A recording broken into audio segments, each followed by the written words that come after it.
Hey everybody, Vesta here. On this episode, we were not in person.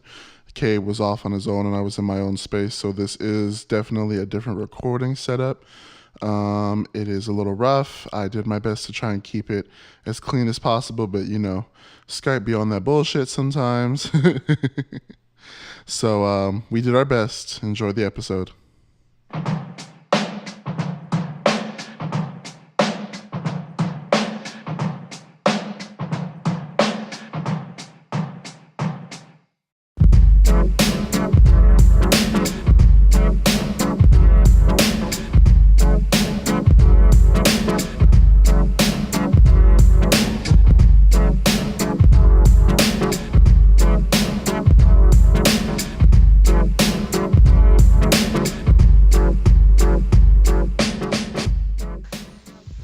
Welcome to the Baldwin Kids Podcast, a space dedicated to talking about politics, mental health, and nerd culture viewed through the lens of two black queer people with a little too much time in their hands.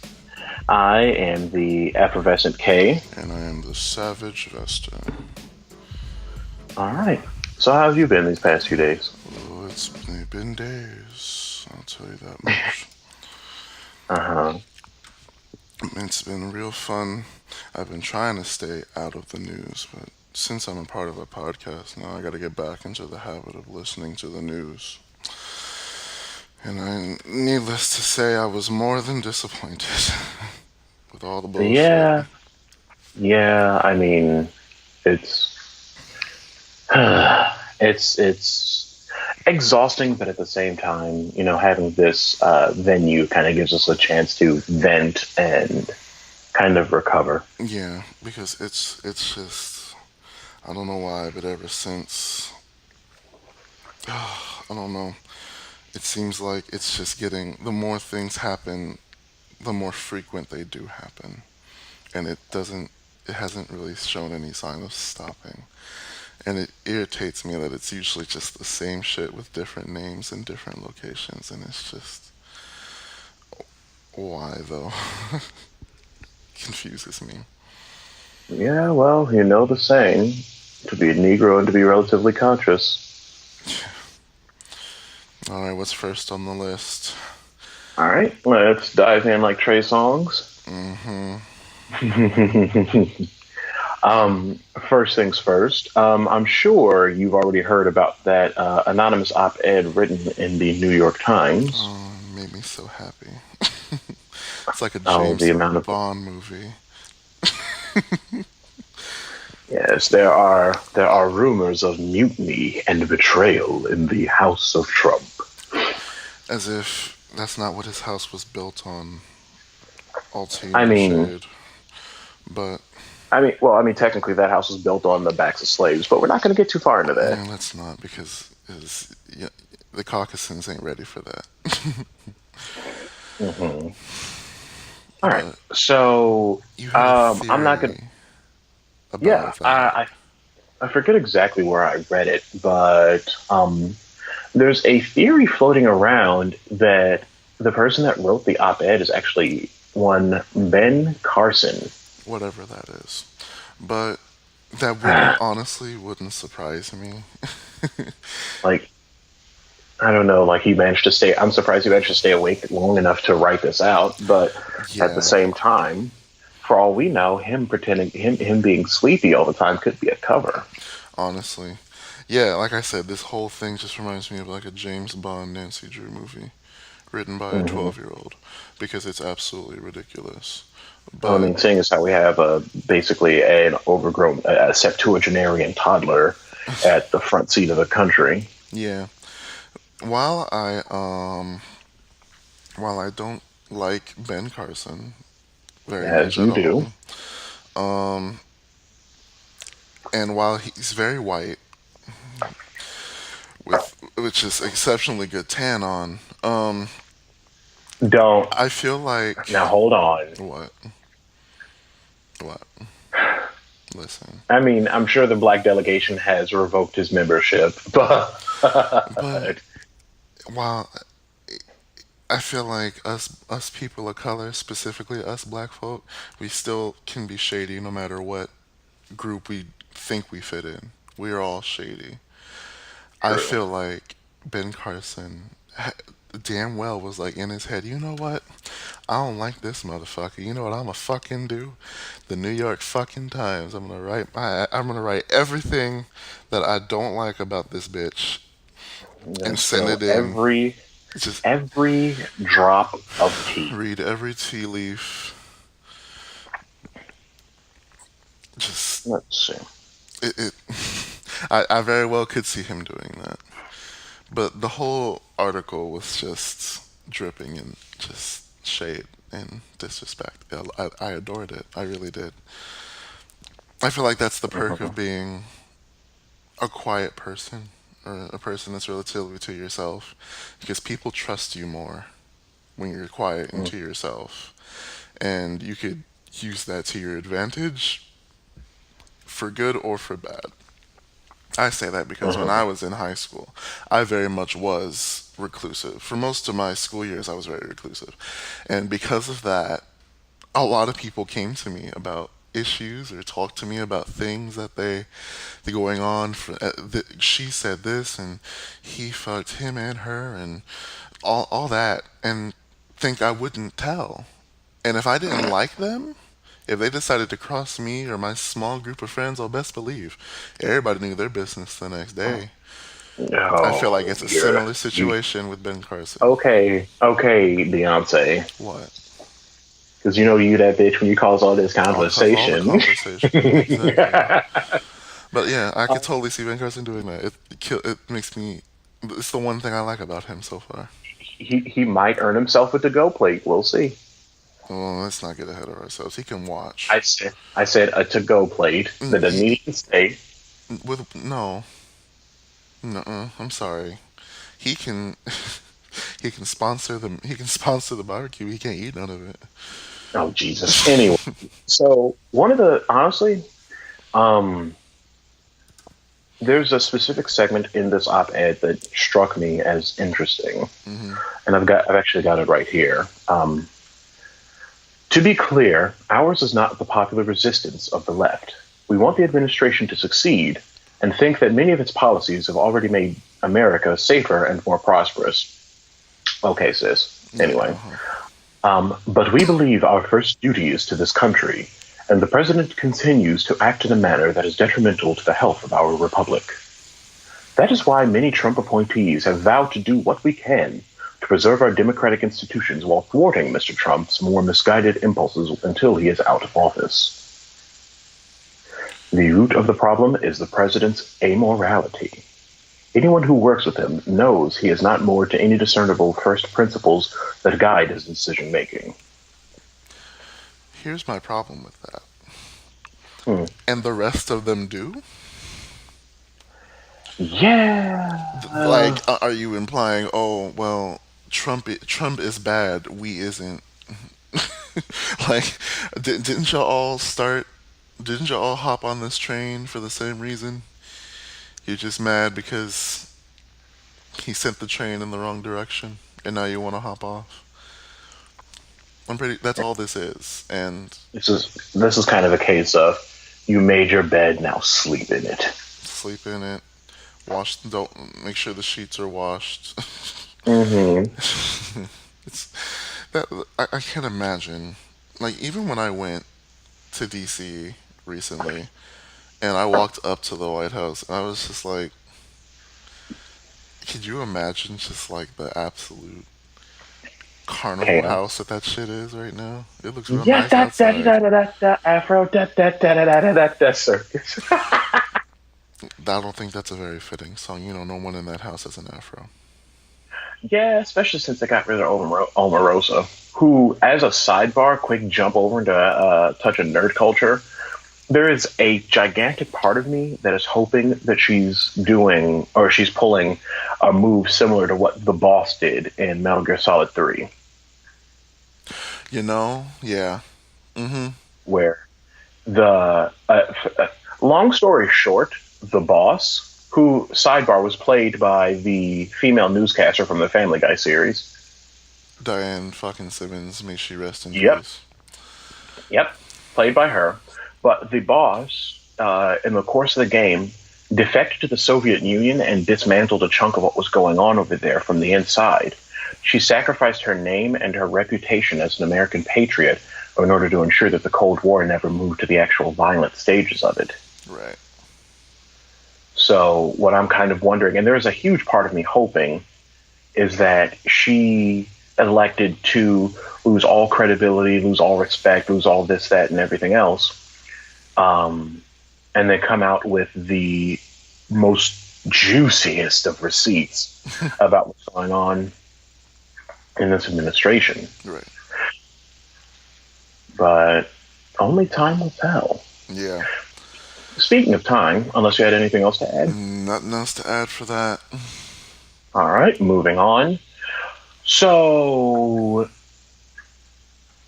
Brett Kavanaugh. I'm not even going to dignify him too much with too much time because honestly, I'm already tired. The man called birth control abortion pills, and I'm already over it.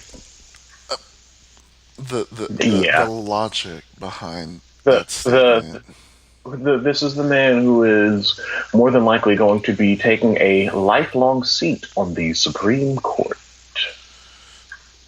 But yeah, I'm just. I wish I could have been in that room. I'm sure you want to be in the room where it happens. Like, you have to. Did you think about what you just said? Of course not. Birth control. let me run it down. Let me run this down since you're fucking stupid. Birth control stops pregnancy from happening at all, or it's supposed to. If you take birth control after a pregnancy, nothing's gonna happen because you're pregnant already. It's called Plan B. It's not birth control or whatever the fuck. That's not just the logic. Yeah. The logic is or hilarious. lack thereof. Yeah, it's hilarious. It kills me. But Kamala Harris had time. Came for his throat. Like, I'm pretty sure that burning smell I caught the other day was her grilling him to ashes. Just destroy. Like, just kept. Like, she would not let him, politician Dodge. Oh God, what was the question she was asking? If he had spoken to anybody about the Mueller investigation. She had to ask him that question like 30 times, and she was like, "It's a simple question." She looked like she was about ready to come out of her body and be like, "Look, you little shit! I just need you to answer the question straight and narrow. Give me a yes Not or even that. no." Not even that. Kamala knew that's exactly what he was gonna do. She knew damn well that's what he was gonna do. That's why she asked the question. Because you could see it on her face. Because I'm looking at it. She knew damn well that's exactly what he was gonna do, and she was sitting there like, "Come on, keep giving me exactly what I want people to see from you." She was doing the like, keep going, come on. She was oh please tell me she's a mother, because I swear every black mother does this. I know the truth. I already know the truth. Mm-hmm. I'm just gonna see. Mm-hmm. I'm just gonna see how much of a hole you're gonna dig for yourself. But I feel like I know the truth already. That's what that look said. Exact face. She's like, you're fucking up, dude. I'm just gonna keep going though for as long as I can. Mm-hmm. Oh, I loved it. That one clip alone killed me.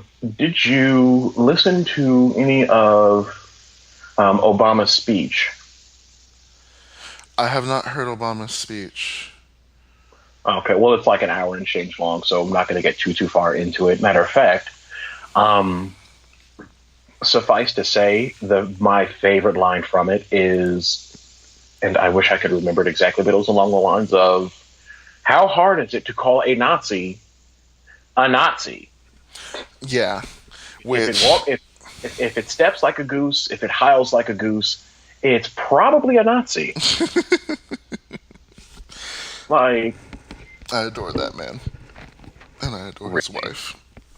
I adore them both. And don't get me wrong, I've got my own quabbles with former President Obama because he had a knack for droning people, among other things. Yeah, never liked that. no politician is perfect, but god damn it, I miss complete sentences. Oh, spill all that. Oh, God, I unfortunately I went back to watch a lot of the presidential rallies from back when we all thought he was gonna lose. Very stressful Yeah. time in American history. Um, and I was just watching Trump's rally. I was lucky enough to go to one of Bernie Sanders's Oh, rallies in person. I got to go to one. Um, Bernie Sanders. that poor man. The one that got away. I love Bernie, but I feel like him being in office, he would have stressed himself out of office, like to death. Because Obama, as fine of a man as he is, aged himself by like 20 years The presidency ages people. in like for like Like, 8 years in look at office. look at how Bill Clinton looked when he got elected, and then look at him at the end of his presidency. His hair went from like grayish brown, if I remember correctly, to like paper white by the end of it. I mean, that's because he got sucked the soul out of in his. I mean, Don't do that. you know, Monica like Lewinsky, all my gown. that's Anyway, exactly what I was about to fucking say, and I'm mad that you did it first. But it stressed me out to sit there and listen to Trump's rallies. I didn't understand. I just yeah, could. well, I mean, it's kind of hard to understand partial sentences. I, I was so confused, honestly. Like when my nearly 5-year-old nephew constructs better complete sentences than the septuagenarian president. Just there's a Like, there's problem. there's a high point count word for y'all Scrabble girls. But yeah, I didn't get to see his speech. But then, speaking of his speech, Tell me you saw what Pence's bitch ass said. oh my God, what Honey, kind of ass backwards? He doesn't like that Barack Obama got so political. I'm sorry, what? Excuse me, Barack Barack Obama, the former, President. president, shouldn't have gotten political. Like, I'm sorry, what? What? Like, was he just supposed to go and relax in the Bahamas after his presidency forever? Because he sure the fuck did. Well deserved. He looked like he was living his absolute best He was life. like, all right, I'm done. So we're Got just gonna go to yeah, exactly. But like was taking pictures, hang gliding or like parasailing and just living his best life. and I don't fucking blame him. That was hilarious to watch. 8 years of being dragged. Yeah. Yeah, I don't blame him. But Pence Hun, sweetheart, we know that you really want to be relevant in this entire situation. And maybe once you stop calling your wife mother, that might help. Ugh. Like, I'm pretty sure we can attach a turbine to Sigmund Freud's body because the amount of times that man is spinning in his grave, we might actually be able to provide unlimited power. I didn't know about that. What the hell? You didn't know that? He does what? Did I stutter? Ugh. I mean, I thought Yeah. the gays had it bad with the whole Daddy King. I didn't know there was. Anyway, but Pence, you ain't shit. You need to stop talking. Just sit back behind Donald Fudubius and just stay there, please. We don't need your input on this. Yeah. But anyway, Yeah. Moving on what's from next? the guy. Moving on from the guy that looks like the villain in every X-Men movie. Don't shade Magneto like that. I wasn't talking about Magneto was the anti-hero. Who, Fight me. wait, who are you First of all. talking about? I'm talking about that hating ass bitch that was trying to get all the mutants like either killed or jailed just for being mutants. Wasn't that the president? I don't remember. I'm gonna have to look. That'd be I'll have to give it a ironic. quick look. I'll have to give it a quick look during a break or something. But I know for a fact Mike Pence with his white hair and his black eyebrows looks like. Oh. Yeah, Okay, yeah, I know who you're talking about. Uh-huh. Anyway, shall we move on Yeah. to the swoosh heard around the country? Oh my god. Listen, white folks, y'all gonna have to sit the fuck down. Um, Hold on. Wait. No. Not sit down. You know what needs to be done? what?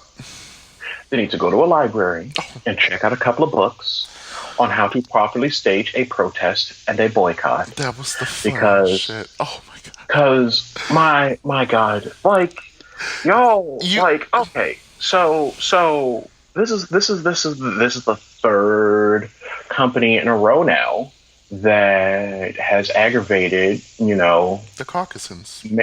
male sapien conservatives. Mm-hmm. Let's see. The first one, and I could be wrong in the chronological bits, but either way, the first one I believe was Keurig, Mm-hmm. who made some kind of statement about guns, to which boiled male sapiens were like, "Oh no, they're gonna come for my guns. I'm gonna show Keurig."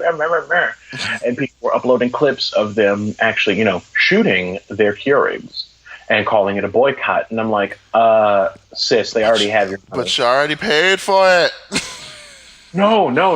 They were throwing away their Keurigs, and then Yeti, the cooler company, is the one that people were shooting. And I could be wrong. Shoot us an email at askthebkcast@gmail.com if I'm wrong. I'm okay with being wrong. But regardless but- of what was happening, you still paid for it already. The point of a boycott is you don't pay for it. Exactly. And now with Nike, these whole, we're just gonna cut the swoosh off of our clothes, and don't bring up the guy that burnt his shoes while he was wearing them. I actually did some digging and found out that was just a comedian being a jackass. Mm-hmm. Yeah. That whole thing, I'm like, okay, and to everything, I'm like, okay, you burned them, you bought them already. Okay, you cut the swoosh off, and They still have your money. They still have your money, and now your clothes look just as raggedy as your hairlines. So you look stupid. Yeah. Like, listen, And had you paid attention to when we successfully boycotted, and we actually got shit done, because you know what we did? We didn't pay for shit. We didn't pay for the fucking buses. We walked. Yeah, and that's a boycott. Walked and banded together and gave rides and did everything possible. That's what a boycott is. The bus. That's what a boycott is. Not burning your shoes for the Instagram to see for the views, talking about some boycotting. And I'm like, no, stupid. You're gonna disrespect the flag and man. Let's not get in on that, because that whole argument. There was one more quote unquote boycott that that just baffled me, which and this was a couple years ago, I believe, about Starbucks, being Starbucks and being relatively wholesome. Mm-hmm. And if I remember correctly, again, shoot us an email if I'm wrong, but them putting their name for their coffee orders as All Lives Matter or something, or Blue Lives Matter or something like that, and calling it a boycott. And I'm just like, but you're still paying for the drink. You're literally giving them money. Yeah. And then having the barista call out a hashtag, which one is racist as hell. Yeah, which is disrespectful. 2, doesn't really do anything but make you look unintelligent. I wish I could have been a barista, because I did work at Starbucks for a month or so before I realized that let me not love you guys, Starbucks. I had only positive things to say to you. Don't. But I wish I could have been a barista still, because had someone dared try to do that to me, and they said all or Blue Lives Matter, I would have just called out bullshit. You would have gotten a smooth pink slip 5 minutes later. I got a small fucking basic ass pumpkin spice for bullshit. Lord. Oh, I would have, and I would have been like, you know what, that's fine. Don't care. Yeah, and we can try to praise Nike, but I'm still going to side-eye them into the sun and back, because they still use sweatshop slave labor to build their products. So Nike, you're not immune from being dragged a little bit. thank you for throwing your weight and your money behind somebody who's actually doing something, but you still some brand of ain't shit. Yeah, you still whack. Just like some of your shoes. I'm sorry, some of your shoes kind of look Awful. horrible, and they look the same with a different like vinyl like like temporary tattoo as overlay over it, and you add another $100 to the price tag. That's something I never understood, why people stand in line for some fucking Nikes that look the same as the ones 3 years ago. But I mean, that's all you. If you want to spend all your money on some shoes, Sneakerheads. yeah. Sneakerheads. Sorry, y'all don't make sense. At me, don't care. And can we sidebar? Can we on a related note? I'm going to be a bit of a Cap stan. Mm-hmm. Because Colin Kaepernick, one, is younger than I thought he was. Yeah. Because he's like 29, I think. Mm-hmm. Which is not that much older than me, which is a little scary. Mm-hmm. Two, it has been unashamedly rocking his afro. Yeah. And three, despite being blackballed from the NFL, is still using his money towards positive resources and is trying to enact change. Still. And four is still making some of these Caucasian lace fronts smell like scrambled eggs, because he's doing all this activism stuff and not kneeling for any anthem anywhere because he's not, working. And they're still mad. They're still so salty. Like, girl, you don't need to be inspired by Lot's wife looking back at the city of Sodom and Gomorrah. Ooh. Like, it's okay. You can, he's not kneeling in front of your, precious freedom cloth. Yeah. Anyway, the whole argument about Cap that I hear persistently is him kneeling is disrespect to America. Cap has been very open and vocal about what he's actually kneeling for. So it's well known what it is against police brutality, against black folks, plus all the other fucking injustices that black folks face on a daily, but specifically police brutality and injustice against people of color and black folks. And then you turn right around after he says that and says, no, he's disrespecting America. Are you implying that America is actually just about as racist as you say it isn't? Well, that'd be too close to the truth. Like, I'm sorry. What are you trying to say here? Because if you really were about, oh, there's racism's done, oh, racism this, racism that, and then someone turns around and protests it, and you get mad because something that you wanted to act like didn't exist invaded your little white bubble of testosterone-filled hormonal sports that y'all like to pretend everything else doesn't exist. All of a sudden, something real enters, and you're like, no. We can't have that in our Caucasian fantasy. No. You take you and the rest of your Negroes outside. We don't want you in here. Yep. And I've had people try to like come at me with some, well, he's disrespecting the No, he's not. He's disrespecting the soldier. No, he's not. He followed the advice of the soldier, one, to transition from sitting to kneeling, and two, why the fuck do y'all only care about the soldiers when you use them as a fucking scapegoat? Because last I checked, there's still veterans suffering and dying because after they get out of the service, they get nothing back. Yeah, because y'all bitches don't, try to vote for people who want to back more stuff that help out veterans. Hell, I've got a friend who is still has to tango with the VA to get any kind of his benefits because he's got PTSD from being in the Navy. But I digress. Which the soldiers only ever come up when they get to be used as fuel or guilt fodder to try to get somebody to change their mind. Even though pretty much every soldier that I've seen commenting on it is like, or rather, no. Let me step back. People going, oh, the soldiers die for his right, blah, blah, blah, blah, blah, blah, blah, blah, blah, blah. And every other soldier that I've seen commenting about this is like, we sacrificed our time and bodies and such so that way he has the choice to sit, kneel, stand, polka, what the fuck ever during the national anthem. Right. Yeah, but he shouldn't do it while he's on the clock, blah, blah, blah, blah, blah, blah, blah, blah, blah. except that the NFL Code of Conduct explicitly says that the players are not required to stand or anything like Until that. now, or But, something like that, when they oh decided to no, change no, that no, rule. no! Oh, it still says that? They're still for, as far as I know. And again, email us if I'm wrong. As far as I know, they are still free to do whatever they want. I remember reading somewhere that a couple of coaches or owners of teams would be like, "Yeah, we're going to fire you if you kneel for the anthem." I remember reading that a while ago. That came up, and then I don't know if it's still a thing.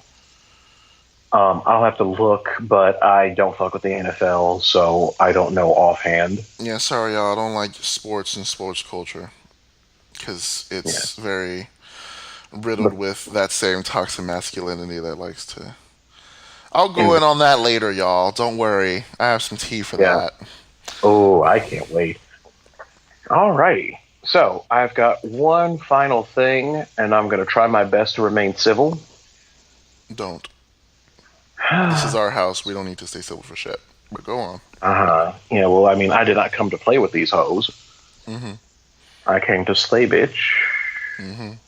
Shout out to Big Frida. Anyway, the Queen Diva. Anyway,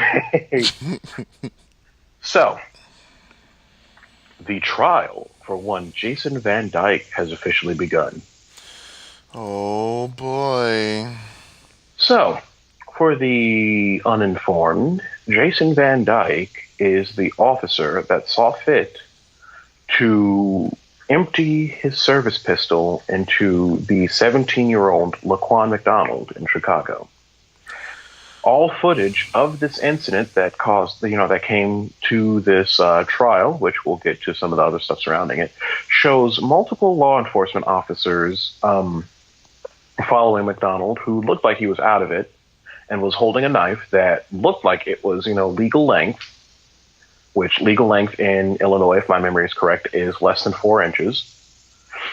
But as out of it as Laquan may have been, he was keeping more than a lane width away from all police officers involved. Right. So I don't know the actual width of the actual lane, but it had to be at least 10 feet. He was keeping between him and the closest officer. And at one point, Van Dyke saw fit to empty all 16 shots loaded in his service pistol into the 17-year-old Laquan McDonald. Now, here's the thing. Yes, McDonald was moving away from police officers telling him to, stand down. Yes, he had a weapon on him at the time. How the entire fuck ever? You unloaded your entire fucking gun. And he was the only one unloading his gun. All the other officers were like, yeah, he's far enough away from us that he's not that much of a threat. But he unloaded his entire service pistol. The entire thing. Into this teenager. Including, the kid was already, and yes, he was, at the time was still legally a kid, fight me. Yeah. And after the first 4 or 5 shots, Laquan was on the ground. And he kept going. Yep. Kept the fuck going. Y'all can try and argue. I dare someone, actually, to try and argue. I dare you to justify that. I dare you. Yeah, he feared for his life. Bruh. Why? He had at least 4 other cops behind him. So unless McDonald was on some Tony Jaa level martial arts shit. Yeah. There was no way in this reality or the next that he would have been able to overpower 5 entire police officers with a less than 4-inch long knife. Also, just being shady to everybody who's getting mad right now. Fearing for his life. His life is a weird way to say of black people. Because let's be real. Whenever y'all say that bullshit, it's because white folks are scared of black people. And I get it. For no good reason. Our melanin pops so severely that it can be a little unsettling, but girl. You ain't got to fire an entire fucking magazine. A magazine into somebody like that. Yeah, so the trial for him has started. Mm-hmm. And I'm trying my best to remain optimistic. and hope that they throw him all the way under the jail and fill it in with bricks and mortar like the cast of Amontillado. Mm-hmm. Yeah, literary reference, bitch. I believe it was a cask of Amontillado. I know for a fact it was an Edgar Allan Poe story. Yeah. There is something that, whatever that cop's name is, because I don't care, said to someone, I think it was an interviewer right before the trial started, and it angers me, and it sums up why why we hate this whole situation. And ooh, this is something I didn't know about.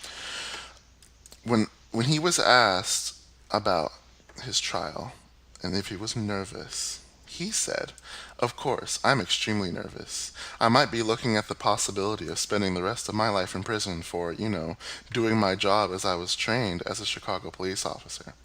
Chicago officer. I never would have fired my gun if I didn't think my life was in jeopardy or another citizen's life was. It's, something you have to live with forever. If I have never heard the biggest crock of shit in my life from someone that isn't the president of the United States. I was going to say it. Thank you. How you know damn fucking well what you did. You went out before your trial, violated your fucking bail, mind you, because you were out on bail. And then they told you, you need to stay the fuck out of sight and shut the fuck up until it's time for your trial. The first thing this fucking eggshell did was go around talking to every fucking media outlet he possibly could, trying to be like, "Oh, woe is me. I didn't mean to. Woe is me." And then once your ass got fucking caught, your bail got increased from 500 to 2,000. You had to get arrested again. Talking about I wouldn't have fired my gun. Yes, you would have.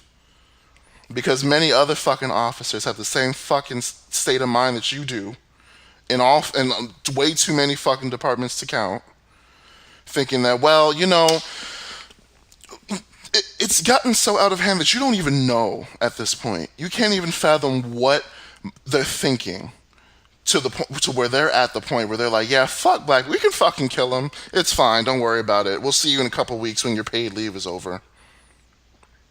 Cough, Betty Shelby. When you're at the point where y'all all know it's fuck, you have a very high chance of getting off with nothing for murdering people with no good fucking reason. Like a good 100 or so people that have just made the news. Let's not talk about the people who have got no coverage at all still to this fucking day. It's a problem. And y'all are sitting here talking about why is Kaepernick kneeling. Well, prime fucking example right here. At me. I'll steal your lace front from you. And wash the egg stank out of it. And wash it. Sell it for $49.99 at the thrift store. Lord. I'm just, tired. Because the thing is that there's the pessimist in me that feels like he's going to get a slap on the wrist at best and then be back on the force by this time next year. Mm-hmm. But, it's Chicago police, so they're already corrupt as fuck. Yeah. One of the most corrupt. Almost as bad as Baltimore cops, which have a reputation, sidebar, of carrying toy guns with them to plant on suspects. Again, I can't fathom what goes on behind the doors of those departments. I can't. Some bullshit, but all cops are bastards, so... At me. I was going to say, at me too, because the thing is that they are either actively bastards, quietly complicit bastards, or unemployed. Mm-hmm. How often? And I've actually legitimately spent the better part of half an hour legitimately, diligently trying to search for police stations outright condemning police brutality. And the closest thing I got was somebody condemning the condemnation of police brutality. And that's about it. If I remember correctly, it was, I want to say, New Mexico, saying that, President DJ shouldn't, President DJ shouldn't, commend this police brutality, but yet they can't open their mouths to say, this brutality is bad. We're going to try to take steps to address it.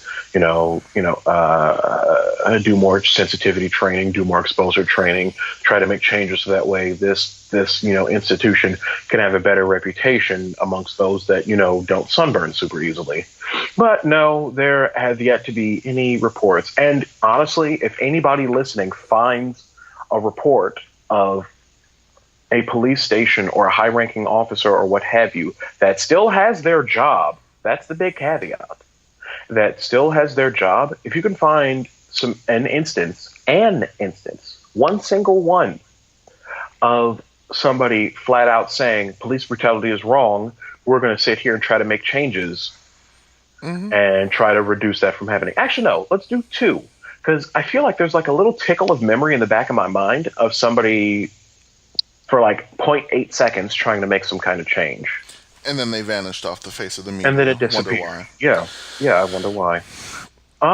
But let's see. Let me double check. I believe that's actually all the stories that I have, though I could be very, very wrong. There's another one.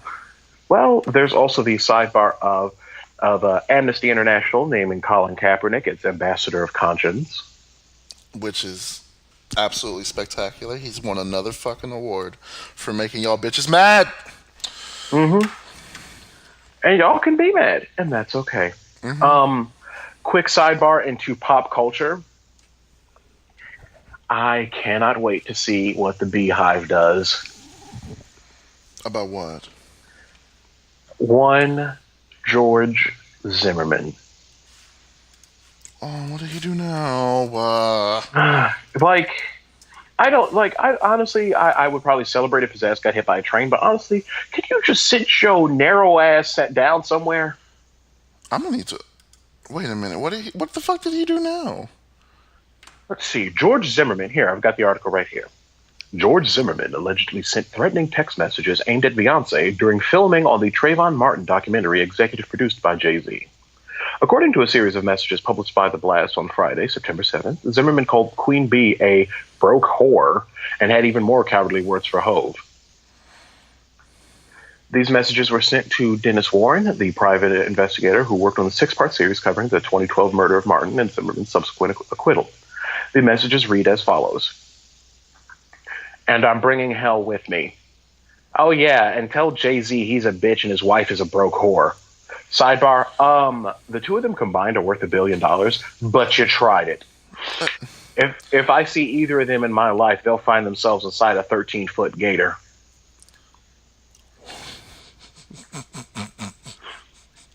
So I'm just waiting. I am anxiously waiting for the Beehive, because they're buzzing, bitch. Somebody doxed the fuck out of him and found his actual address. Excuse me, George Baldy. Sis. Mr. Zaboomafoo, I need to talk to you. Don't shade Zaboomafoo like that. Mr. Zaboobala, I need to talk to you about what your so-called relevance here. The last time someone tried to come for Beyonce and Jay-Z, they didn't. And yeah, Beyonce made a joke out of you. Yeah, Julius and the rest of Parkwood, the rest of Parkwood and the backup dancers realized that they had beef. Absolutely not. They had beef, full circle, fucked up. There was someone uploaded recently, I watched it, a really high quality, I don't know what kind of fucking 20,000, like 2274 phone they had with that kind of fucking quality. But they were up front at that show recording when they sang Ape Shit. And they got the guy running after Beyonce and Jay. Their faces, the backup dancers' faces, when that guy went past into the back, Listen, had me on the floor. They were like, chook, chook, chook, chook. The backup dancers went full Dora Milaje on her. Oh my god. It was absolutely hilarious. Yeah, but we're not going to stick too much on the Beehive. I just want to keep an ear to the ground and see what happens with that, because I am tickled. It's absolutely hilarious. Alrighty. He thinks he's still relevant. Yeah, but I mean, I'm not surprised. Anyway, that is all I have, unless you've got something. No, I think we're good. All right, in that case, guys, gals, and non-binary pals, we actually have a guest musician that is going to be popping in from time to time. That's my boy Toy. His name is Mr. Fahrenheit. He's really talented. And we're going to take a break and have you enjoy some of the musical stylings of one Mr. Fahrenheit. And we'll be right back. Be back, y'all.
And welcome back to the Baldwin Kids podcast. Hope you enjoyed the musical sounds by one Mr. Fahrenheit. Ooh, bass show is saucy, ain't he? Oh, Jesus. Anyway, now we're going to move on to our mental health segment. So, brief disclaimer, we are just two big queer people with a couple of mics and a lot to say. We don't have any, formal mental health training. We've just, dealt with our own brands of it and have seen that it, isn't highlighted very much. If at all. In the Black communities, which is why we feel like we need to speak on it. Yep. So please take what we say with a sizable grain of salt, if not a whole ass warehouse of it. And we'll be putting, if you don't necessarily have the spoons or spell slots to feel up to listening to the, listening to this next segment. I'll have Siri put it in later. She's real good at that. Oh, Jesus. Yeah, we'll put a couple of timestamps in the show notes so you know what to skip to. So, the topic that I wanted to talk about today, we're kind of light on the submissions this time, Mm-hmm. but kind of bringing up a surprisingly common thing in the gay community. Oh boy. And I'm already tired. I think I went in on this on the first Might episode or the second episode. yeah. The first or second episode, we talked a little bit about it. What I'm building to is talking about talking about the rampant racism / anti-blackness and a shit ton of internalized femmephobia that goes on and on and on in the gay community. Mm-hmm. Now, for those of you who don't know me personally, I would very much not pass the paper bag test. Right. Especially since we're coming off the tail end of summer and my ass is outside as much as I possibly can, because, I mean, the people who know that the blacker the berry, the sweeter the juice.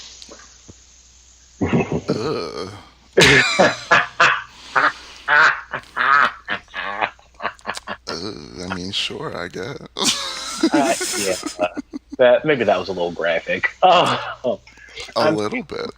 I'm being mostly ridiculous. I did try to spend a lot more time outside this past summer, and a big part of that was me actually trying to work through a lot of my internalized anti-blackness, which I'm sure will come up in this segment. But one of the things that I've seen a lot of on hookup apps, on dating apps, on messages and Tinder and OkCupid and their ilk, the rest, is I've seen a lot of profiles with the classic no fats, no femmes, no rice, no spice, no black guys, stuff like that. I've, messaged guys that I've been interested in that instead of, gently letting me down like I would do if I weren't interested, they'll flat out say, not into black guys, sorry, just a preference. Mm-hmm. That's what I've seen more of myself. Which, bitch, it's racist. It's not a preference. It's racist. We win it. As we said before, that is very much racist. But I've seen a lot more of just what they are into. They'll be like, I'm only into white guys. Which, sure. I don't know why. I mean, if you don't like seasoning food, then, go ahead. But, I don't understand why. Because, first off, there's a personality on YouTube, personality on Facebook. I think her username's like Empress AK. Mm-hmm.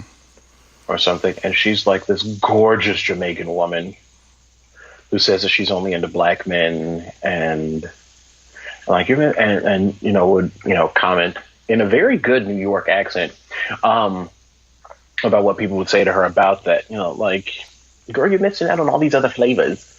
Mm-hmm. And her comment is and I'm gonna translate it because she segued into a little bit of patois, but she said she likes her men, black like her, the cook pan that she pulled up, mm-hmm. but also likes her black men, the shade of the bamboo cooking utensils she had on hand. Mm-hmm. Because we are one of the most diverse ethnic groups on this planet. Right. Can be so black that legitimately can't be seen in the dark, looking like a locked character, which was me when I was doing football in high school. Mm-hmm. And then you get the light brights like me, or like Logic, or Jesse Williams, mm-hmm. or another friend of mine who I'll show you a picture of him later. Mm-hmm. But you would swear up, down, left, right, BA start. That you know what? You would swear that he was, completely white. Mm-hmm. And then you look at a picture of his dad. It's like, oh. And I cannot stress this enough. Looks like somebody did a palette switch on his dad. God. Like same brow, same eyebrow shape, different hair texture, obviously, or different hair texture and color. But if they both show up with buzz cut and clean shaven, they look like a palette switch of the same person. Oh my god. I have to see that. Yeah, remind me later and I'll show you. But, we are just that diverse. We range from the nerdy, articulate to the, hood brothers, to the educated, to the hustlers, to the, to those that are into S&M, to anything and everything. Mm-hmm.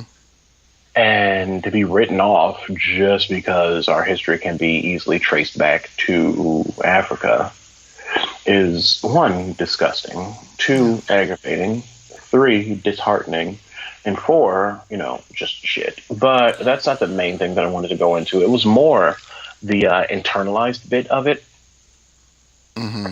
Because after a while, between, American culture, which is inherently anti-black, shoot me an email, shoot us an email if you think I'm wrong, but wait until I, get to my point.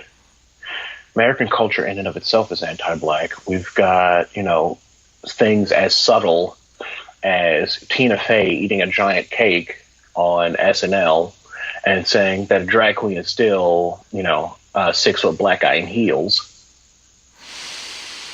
And in order to, subtly say that we're still some brand of scary. We still have, white men doing murder-suicides and still have pictures of their families posted. I'm sorry, white men doing all sorts of killings and stuff and still getting pictures of them with their families instead of mugshots, whereas, we've got black boys doing minor petty crimes. And they pick the grainiest. They pick the grainiest, hood rattiest, the best way to try to, demonize somebody who may not have even done anything. But a lot of it, you get steeped in that for as long as you can, and it starts to get internalized. You start to not want to be a part of this anymore. Right. Exactly. And several years ago, I was a part of that camp. It's not, my crowning achievement. But at the same time, it is a part of me that makes me me. For the longest time, I, outright refused to date other black guys. Yep. Because I was doing that same generalization that American culture does. And I worked at it. For years, I worked at it. Hell, I'm still working on unpacking it. I'm doing a hell of a lot better now. People don't get written off as one thing or the other just because, they don't pass Willie Lynch's theory.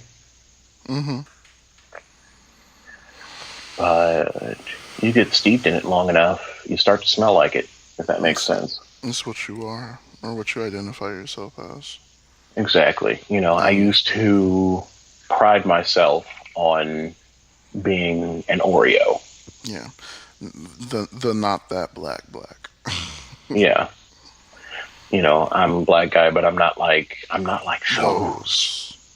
As if all of us wouldn't still get turned into a hashtag at the whim of some trigger happy officer, irrespective of how much of an Oreo. Like I could be a single stuff, double stuff, triple stuff, thin mint as Oreo, and will still get targeted just as readily as those who are more comfortable in their identities. And it's been an interesting journey. I've gone from intentionally chasing, just white guys, like guys, rather white people, like people, because newsflash, not actually gay, just mostly.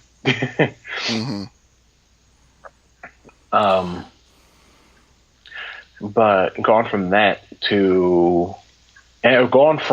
and still trying to claim that I don't really have a preference to at least how I feel of not actually having a preference. Like I've started to lean more towards liking darker skinned people, be they black, be they Latino, be they Southeast Asian, be they, what have you. Mm-hmm. which, if I were to meet me 10 years ago, the, decade younger version of me would be like, who the fuck are you? Yeah. I Which there's a certain irony in that, by the way, because, well, actually, no, that's a little graphic. Suffice to say, my first experience was not with mm-hmm. who, my anti-black ass would have been with. Yeah. I I want to say I I had a very different journey with that because I was raised, the house I was raised in, thanks to my grandfather, was very, we are black and don't forget it. That's the sort of household I was raised in. But because on one side of my family that is based in Chicago for generations and generations, they were very much paper bag test babies that only dated lighter black people and or white people and produced with them, no one else. And my grandfather, who I adore to this, I love my grandfather to death. He was like, you know what? That ain't gonna work. I'm gonna move to California and marry a beautiful, dark-skinned black woman who's got her act together. My grandmother, just in case y'all didn't know, she's that bitch. Always will be. Cause all this conversation. Just she was. She still causes conversation. She's not even here anymore. May she rest in peace. But coming from that, my family line on that side of my family is. That's why I'm such a lighter skinned dark black person. Me and my sister both. Um, and when I lived in outskirts of LA, in a suburb of LA, and when I went to school there, it was a predominantly black neighborhood. There weren't too many, if any at all, lighter skinned black kids. I was the only one. And that came with its own set of backlash. Where Because people were just, colorism. they were just like, why are you so light? Sorry, I Why? shouldn't be laughing. I'm sorry, I shouldn't be laughing at that. But the first thing that came to my mind is, if you're black, why are you so light? Oh You my know God, what? Karen, shut up! You can't ask people why they're light. You know what? I'm sorry, I'm a terrible person. You sure are. Anyway. But yeah, I always get asked that, or I'll be called an Oreo, or I'm like, well, you're not black, you're too light, or a lot of that, which was sort of the adverse of what I was dealing with. And I did have a short period of time toward the end of elementary into middle school where I went to my mother and father, and I was like, am I black? I'm lighter than everybody else. I don't look the same. And that was like the first really serious conversation I had, mainly with my father. My mother, I'm not going to say that my mother was very like, it's something she had to live with, so it was something she was sort of desensitized to because she's had to live with it for so long. She didn't deny her blackness at all. She's the last person to ever do that. But my father, since that side of the family is from like the deep south, um, that's something that he was very adamant about getting through my head. You are black. Don't let anybody else tell you otherwise. You don't live your blackness by standards. You live your blackness by your own. How you express it. Don't let anybody tell you otherwise. And that really hit hard when I went to um, the first middle school I went to in like a really white suburb of, or area of Long Beach. I did not want to go there. I wanted to go to the street down the school or down the street from my elementary to make things less difficult. But my mother, love her to death, was like, you're going to this school because education. It's better. It's in a white neighborhood. It's a better school. I wish people got that out of their head. But it's in a white neighborhood, so it's a better school. I go, okay. And I absolutely despised it because that was one of the first places where I saw absolutely no one like me. It was such a huge tonal shift, like a huge shift from being around people that are black, even though they didn't. I had a little bit of backlash to where now I'm around no one else that can relate to me or what I think as far as that. It was mostly some form of Asian. There was a lot of Japanese in that school, or white. A couple Hispanic kids here and there, very rarely. Filipino kids, and there were maybe 2 black kids at the max that went to that school. And I never felt so uncomfortable to be in a space like that. It's jarring, and it's something that a lot of people don't pay attention to. That affects you when you are either one of those situations, where your situation, where you were raised in a very, not really raised in, but you were raised around very like anti-black, just anti-black everything. It was very divided. Whereas I was raised in very black household, very black neighborhood, and then getting shifted into there being none of me around. That took some adjusting, but that really cemented in my head. I'm like, okay, well, yeah, this is what I am, and there's no doubt about that because I'm not any of these people. Yeah. No shade. I made some good friends in middle school. Mm-hmm. But regardless, it's finding your blackness is an ongoing journey, no matter what the upbringing is, and it can bring about a lot of questioning yourself, which is normal. Yeah. But I actually had something similar with that, because I actually was enrolled in a gifted program for, K through 8. My favorite word, gifted. Yeah, it's mostly because I figured out reading when I was 2. Yeah. And have just been pretty precocious throughout that whole time period. Mm-hmm. But the problem is that there were fairly few other black people in my class. I want to say 6. I think 6 in my class at the time. And I was surrounded. I didn't have a single... No, my first grade teacher was black, and that was it.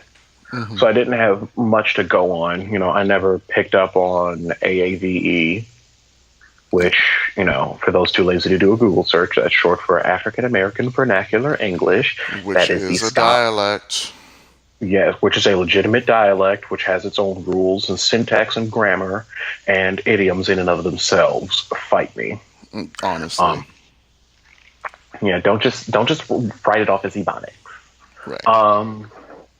But I never picked up on much of that. I feel like I missed out on a lot of that experience because I was in that gifted program, whereas my younger brother ended up in a nearby school and, got the matching experience to go with it. That school is part of the reason why I speak the way I do now. I don't have a very thick Chicago accent.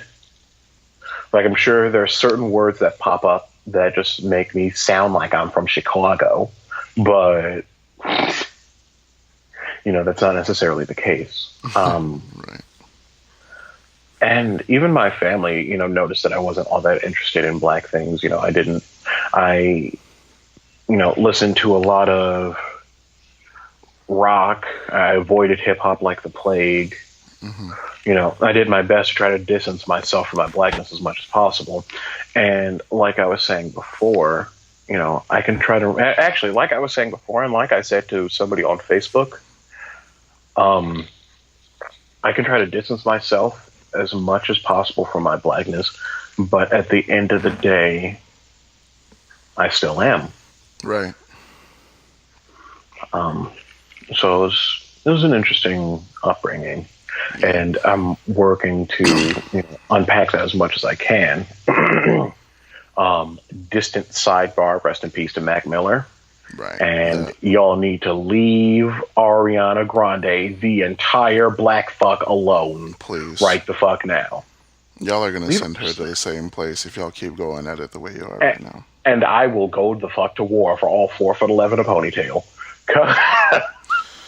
Listen, y'all, leave her the fuck alone. She's done nothing wrong. because she had a shooting at one of her concerts. Yep. Where she ended up actually taking her own personal funds and paying for each funeral for each person that died from that shooting. Yeah. And personally attending. She left Miller because of his drug use that was, complicating the relationship, which good for her that she had the ability to leave. A lot of people don't. Yeah. She, got fucking groped on live-ass TV. Right. And now people are trying to blame her for the groping and Mac Miller's death. Yeah, which, no, just leave her alone. But the reason I bring him up is because I've been intentionally making myself listen to a lot more hip-hop lately. Mm-hmm. And surprise, surprise, I actually fucking love it. Mm-hmm. Like, big faves right now, despite, their problematic tendencies, are Kendrick Lamar and J. Cole. I've been told to think before I speak, but I'm not going to do it now. Kendrick is one of the finest men in hip-hop I've ever seen. Do I need to get you a big-ass cup of water? I already have one, thanks. Lord. In T-way. But I say that to say that I've been, diversifying my musical tastes more, and I feel like that's what's been playing a big part into, claiming my blackness more. Yeah. I had a similar situation growing up. Oh, my dad and mom would just side-eye me to filth because they were like, what?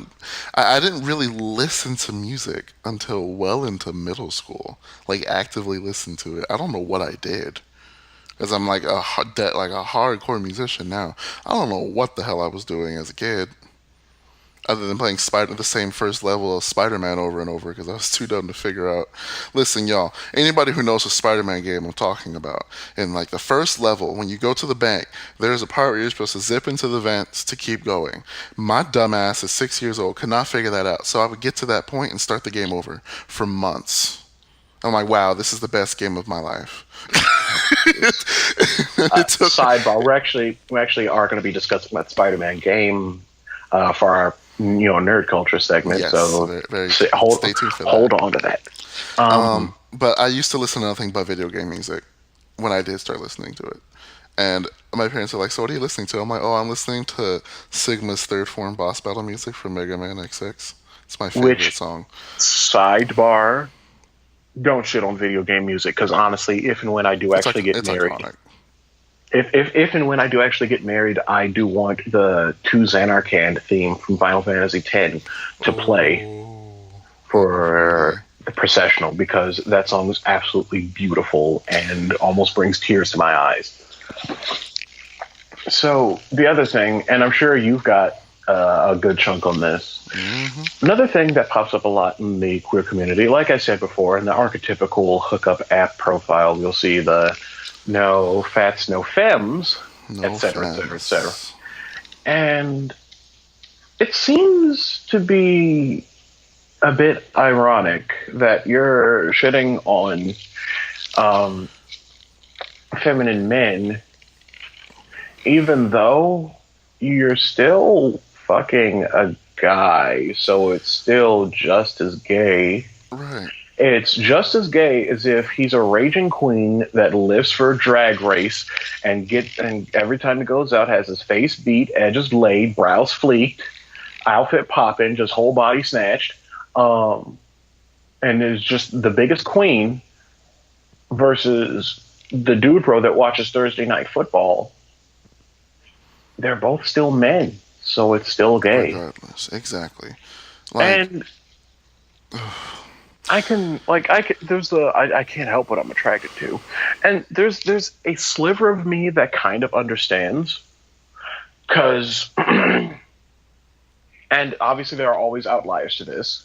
Mm-hmm. There's stereotypes that go along with the femmes being, into makeup and Gaga and Beyonce and all that, and so on and so forth, and not having a slight clue about video games or sports or what have you, versus, mm-hmm. The masculine guys that are. Mm-hmm. But there are still outliers, the person that I've actually been seeing pretty frequently gets miscategorized as gay all the time because they're a bit queenie, even though they, like me, are actually pansexual. And their interests are all over the place, irrespective of what their personality is. Right. I was actually listening to the read, which, obvious, subtle shout out. One of the letters was somebody talking about how he's not all that into femme guys usually, but they hit it off. And the guy assumed that the femme was a total bottom. Uh-oh, my favorite. And turns out that femme broke the fuck out of his back. that kind of that kind of shut up and take this dick kind of backbreaking. Oh. Again, which is, don't leave your stereotypes at the door. Please. Because you never know what you're going to end up with. Never know. And they go hand in hand of like the black queens getting written off for being, too queeny. And yeah, some of them are going to fall into the stereotypes. Some of them are going to be the strict touch me not bottoms. Some of them are going to be face beat, brows fleeked Beyonce queens. Right. Yeah. Okay. But writing them off like it's nothing, I don't know. It's pretty dehuman. I hesitate to call it dehumanizing, but I feel like that's pretty close. Right.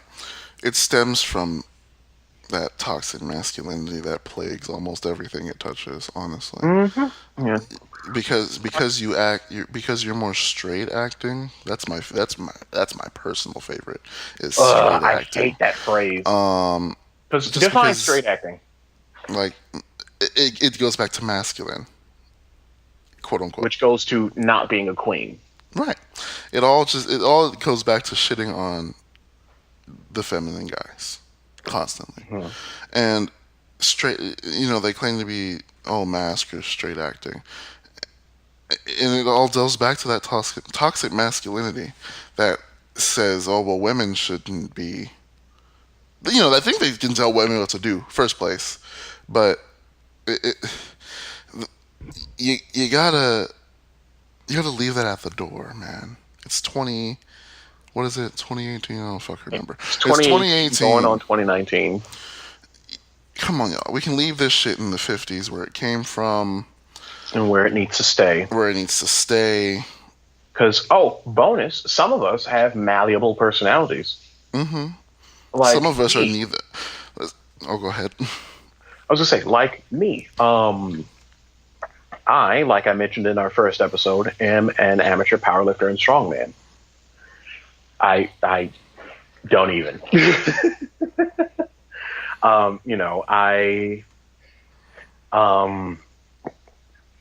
I can deadlift all this weight. I can pull an entire U-Haul truck. I can do all this, that, and everything else. And am one of the biggest dude bros you'll meet at the gym. But at the same time, let Freak by Estelle come on once. Yeah, let Freak by Estelle come on. Bring me to a fucking Vogue ball. Bring me to a drag show, and I will yas queen with the best of them. Right. And still be me. I was going to say the same thing for me. I was going to say, that was a point I was going to bring up, is some of us are neither really.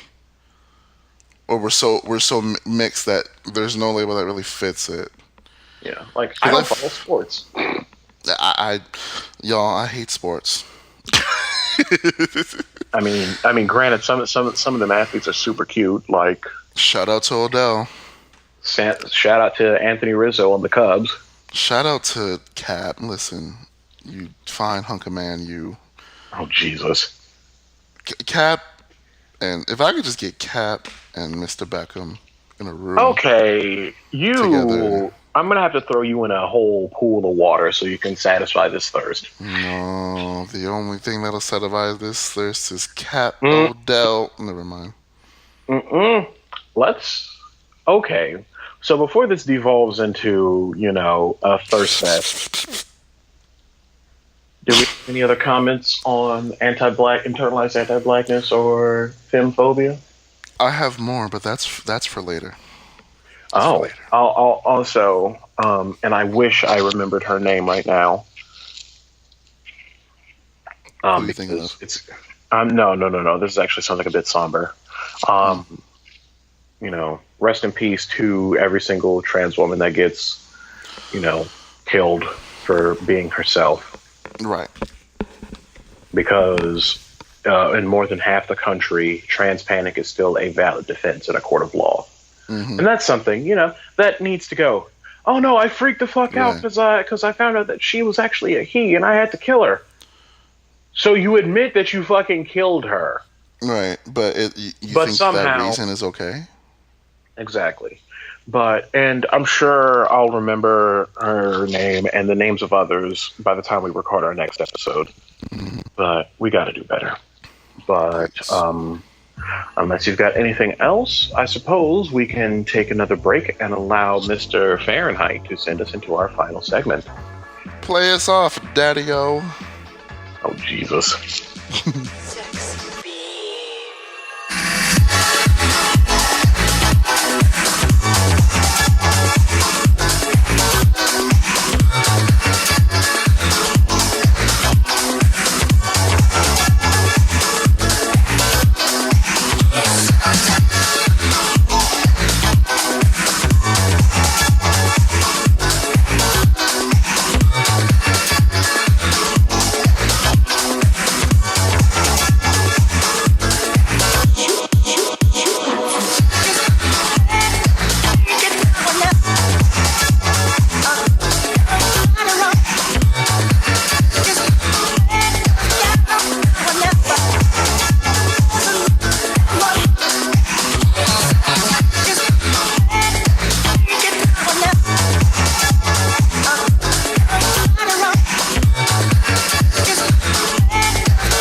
And welcome back to the Baldwin Kids podcast. Hope you enjoyed those musical stylings. So, we're going to be moving on. And there's a couple of things I really want to talk about. One of which I'm sure you're going to be going in on, and the other I'm going to stand all the way the fuck out for. Mm-hmm. But first and foremost, I don't know about your Facebook timeline, but mine has been lit up with the new Spiderman game dropping. Yeah, I don't know who the hero is, but the villains are really cool in that game. You're really doing a lot. I actually really like Peter Parker in this game. I really do. I actually like him for once.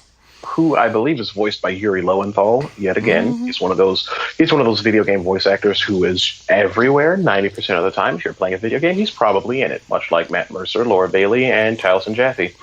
Yes. But that game looks... I unfortunately don't own a console yet. I'm working on it. Mm-hmm. I watched just the highest of def gameplay for that. And I watched through, no spoiler, I mean, it's the first level. Kingpin's the first guy. It's announced very early on in that game. But I got a little bit past Kingpin and to the second villain. The upgrade that this fucking system of Spider-Man game got is legendary. Mm-hmm. Because there's... Ooh, I almost disrespected so many games. I was going to say there hasn't been any more iconic game since Spider-Man 2, the movie game, which is when it came out, and for years after, it was the most iconic Spider-Man game. I still compare the current one to Spider-Man 2, the movie, game, which I actually still have. While I stand for Spider-Man, I stand for his villain roster, and I stand for his anti-hero roster, because Venom's my daddy. But, but that game, while it's very well made on consoles, don't bring up the PC ports of those games. They're horrendous. But console-wise, that game has got everything right. It got the city right. It got the open world right. It got the diversity of missions and characters and everything right. The acting was... And the web system was... I'm sorry. Are we wait. Are we talking about the Spider-Man 2 the movie, or are we talking Spider-Man about 2 the movie? Spider-Man 2 the movie. I haven't gotten into the new one yet. Hang on. Let's just refer to that one as just Spider-Man 2, so we're not saying Spider-Man 2 the movie, the game, every time. Okay. So, Spider-Man 2. Damn, you made me lose my train of thought. You were talking about how the voice acting was mediocre, which, I mean, it was, but they did get the voices from the movie to tie in. Tobey Maguire was actually Spider-Man in that one. Tobey Maguire, for what it was worth and what he was given, did a very good job. I can't say the same for all the other movie tie-in people. Alfred Molina, who is my favorite version of Doc Ock ever, to this day. I love him to death. Did not do good in that game because video game acting is not his forte, and I don't blame him for that. But then I get to playing the new one or watching the new one, and I fell in love with it instantaneously. There is no more fucking loading screen. There are no loading screens in that game. I have yet to see one. It goes from cutscene to gameplay. Without, you don't even tell the difference, and I'm shocked. Yeah, my roommate actually, my roommate Bobby, sidebar, actually picked up the game fairly recently and has been playing through it. I haven't gotten a chance to actually play it yet, but I've watched him play it, and I'll avoid, too many story spoilers, but you get the option of multiple suits. And each suit does, something slightly different. And I believe there's a mechanic there that if you really want to look one way but have the ability of another suit, if you have both unlocked, you can transfer the ability. Yeah. There's also, they brought back the acrobatics from Spider-Man 2, which, it's such a little thing. But damn it, sometimes I just want to plug the game in and swing around Manhattan and do backflips in midair. And just, The new Spider-Man is missing a couple of elements from Spider-Man 2 that I really liked, like the ability to, when you swing, it normally kind of auto targets where the web is going to hit on a building. But if you do it right, sometimes you'll actually hit a helicopter and fly through the city. Yeah, fly through the city. Yeah, that was one of my favorite things to do playing that game. Which was actually the only way you could reach Ellis Island.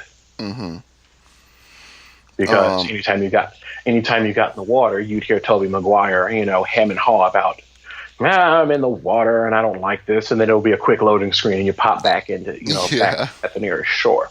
This one, he can swim. Which, thank God, because that was the most aggravating shit.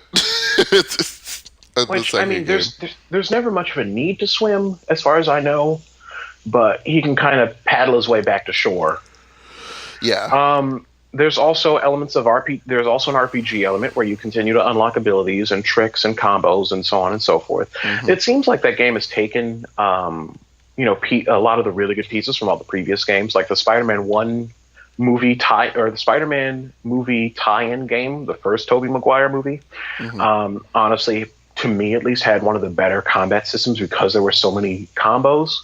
With Spider-Man 2 being a very close second, because goddammit, that stair stepper combo was life, everything, and the universe. It was 42, and I am gagging because I would start the combo, turn off my slow-mo mode, and just stair step that bitch all the way the fuck to heaven, and have my bar filled all the way back up. I always noticed, because people that know me personally know I stan the first Spider-Man game from 2000. That is my childhood in a video game. It is so bad by today's standards as far as graphics and gameplay, but it is iconic. It's that, yeah, playing it now, and you look at it like that picture of Naomi Campbell crying, like, you are all so ugly. Everybody looks just like a fresh turd. Just every single character. Like even Black Cat, who's supposed to be like the sex appeal, just looks like a foot with a silver wig on. Why are you like this? But everyone knows I stand that game. It had all my favorite villains in it. Spider-Man 2. Or let me go back a little bit. Spider-Man 1, the Tobey Maguire game, borrowed a hell of a lot from that game because they knew if they wanted a good game, they had to go from like the best thus far, which was that game. But Spider-Man 2 was the one that set the bar for the rest of them because after Spider-Man 2 came out, every single game followed that. It was being measured by that metric because there was actually a cheat code in the first one, or in Spider-Man 2, where when you go to create a save game profile, if you entered your name as Treyarch backwards, what it would do is that it would bump you to the penultimate level. Yeah, there's a high point word for you. Penultimate, it means second to last. But it would bump you to the penultimate level where you're supposed to collect 50,000 hero points. And that entire section is fuck around central. You are given enough hero points on the onset to buy every upgrade available. And it was just going around doing random missions the entire time, and you didn't have to. You can just swing up and down Manhattan. You can swing up and down Manhattan as much as you wanted and do loop-de-loops around flagpoles and swan dive off the Empire State Building and just screw around with an extremely robust swinging system that even had a bit more of an accessibility option where on the basic mode, what you could do is you'll pull R2 and he'll shoot out a web and attach it to a building and he'll hold on to it. And then you let go of it and you can pull it again and he'll have two webs out and swing back, charge up your jump, and let go, and he'll slingshot himself screaming forwards. Or the more accessible option was you can just pull and release R2, and it'll just he'll swing, and then when you let go of R2, he'll automatically jump, and then you can pull it again to start swinging again. It was a lot more simplified and it was a lot easier to do, but you couldn't quite do nearly as much. Now, with the current one, you don't have that slingshot ability in that form. You can't, attach to building A and attach to building B, swing back and then release and go flying. However, my God, the exploration looks so fluid. It's amazing. Like, I'll watch Bobby swing, leap off, flip, web right at a water tower, zip himself towards it, do a cartwheel off of that bitch and dive down into the crack of the building, and then swing, flip, swing, run along the side of a building, all in one fluid motion. Or rather in one fluid, sequence. It just calmly flows from one to the other. Like, whoever was designing that took some pages from Bruce Lee because he needed Spider-Man to be like water. Honestly, it's amazing the upgrades they made to that. It's already looking promising. Let me talk characters real quick, because that is something that will make or break a Spider-Man game in about 2 seconds. I was going to say, try not to spoil it too much, because I am going to borrow that game from him. All right. Let's see. Mary Jane Watson is the first big improvement I've seen. Like I said, I haven't played very far. I'm not going to spoil it for a lot of people. Mary Jane Watson has been a character that I've hated ever since I first met her. I'm sorry, y'all who love Mary Jane and Peter to death. I hated her for good reason. She's been given to so many different writers with varying degrees of misogyny, and they either make her a humble housewife, like a spastic cheater, or both. Gross. And there's never been a solid Mary Jane Watson that I sit there and go, you know what, I like her. She's cool. Not even Kirsten Dunst, because I never liked her as Mary Jane. Sorry. Oh, y'all. can we sidebar really quick on some of the terrible green screen work on that first movie? Oh my god, it's amazing. Like Because that movie. At one point, he grabs her in a swing through the city. Her hair's swinging the wrong way, and it's not even her hair is him. the wrong way, and she's holding on to a mannequin, and it's so obvious because he's not moving at all. And it's hilarious. It's terrible in a really good way. But Mary Jane in this game is the most likable Mary Jane I have seen thus far. Really? Yes. I actually love Mary Jane. She's not obnoxiously, unhumanly pretty. Do you love me, Mary Jane? Mm-hmm. Do you? I'm podcasting with a pothead, fellas. Sorry about that. Hey, don't put my business out there. Aren't you one that said, first of all, you put that out yourself, sir. How? You said that already.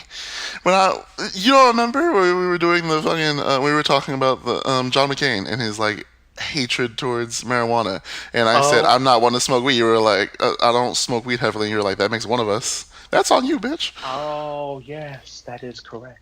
Yeah, so fight me. Anyway, back to what I was saying. Ding ding. Mary Jane is actually really likable in this game. I love her, actually. She's probably my favorite rendition of Mary Jane thus far. Kirsten Dunst has some decent moments. However, my problem with Kirsten Dunst is she was Gwen Stacy with red hair. That's all she was. She wasn't Mary Jane in the first movie. See, I don't stand Spiderman enough to know that, though. Well, welcome to my TED Talk. She was Gwen Stacy. Don't worry, I've got my own later. Like in the first movie, Mary Jane had her outfit because they were supposed to be younger. They were supposed to be still kind of nerdish in their own rights.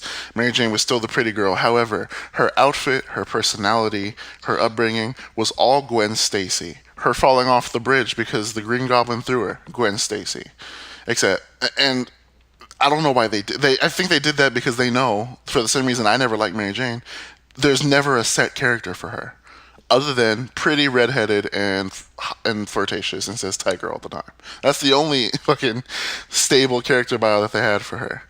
And this game is the first game that made her a normal fucking person that Peter Parker is in love with. I wonder if there was a woman behind the writing, because that might have something to do with it. That's probably what it is. Or they're probably like, you know what, let's stop doing this to Mary Jane. Like I said, he was in the first level of the game, Kingpin. Kingpin is great. Is he still a big ass motherfucker? He sure is, and he can actually do you damage. That's how big he is. Oh. Are we talking like Broly big? Yes. Compared to Spider-Man? Jesus. Yeah, he's humongous, and he will whoop your ass. If you are not fucking careful, you'll be dead.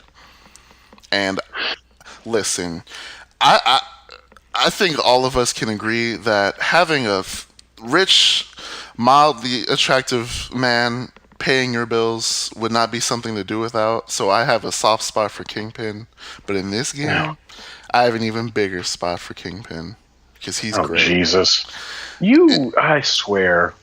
Oh yeah, I'm sure Kingpin would have me swearing pretty well too. Vesta. What? You are really. You're really doing a lot, Vesta. Yes, you're really doing a lot. We know. You are the most. We know. Anything else you want to add on Spider-Man? Because I know exactly where you're going next. I know exactly where you're going. I can't wait. I have nothing else to add. I just like it. Get into it. Okay, go play Spider-Man. Go buy it. It's out now. It's dope. Peter Parker's actually attractive. Ooh, last point. Mr. Negative, who we know that is in the game. I never liked Mr. Negative. The whole idea of Mr. Negative was like the dumbest thing I've ever heard. However, whoever plays him, it's cool.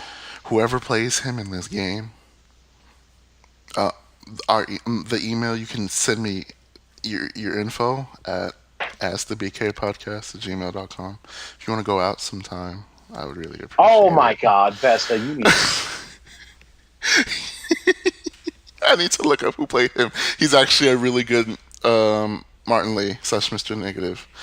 Anyway, that's all I have to say about that. Most of his villains are hot, and I can't wait to see the rest of them. All right, your turn. So, I am a huge. I grew up with the Dragon Ball Z series. Yeah, I have no concept of a segue right now because I'm trying my best not to turn to a squealing, standing fangirl. Oh. So there has been a long-running series on YouTube called Dragon Ball Z Abridged. This is a Team 4-star, yeah?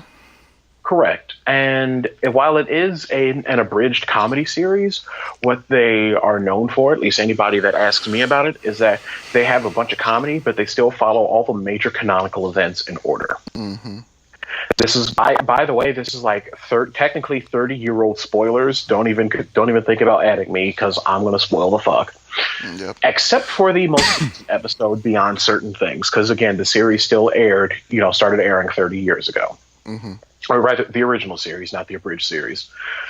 So there's all sorts of, villain arcs and so on and so forth, and people grow up and blah, blah, blah, blah, blah. Anyway, so we get to a point. You know what? I'm just going to skip ahead. So we, the Team 4-star fairly recently dropped episode 60. That's 60. 60 of Dragon Ball Z Abridged. It had been a 2 or 3 year hiatus between episode 59 airing and episode 60 airing. They had all sorts of communication issues, issues with Toei and Toriyama and so on and so forth. But they aired episode 60. And episode 60 just so happens to air during the end of the Android saga involving Cell. Don't even. I don't even. Anyway, so episode 60 is the part of the Cell saga after it starts with Cell kicking the crap out of Gohan. Yeah.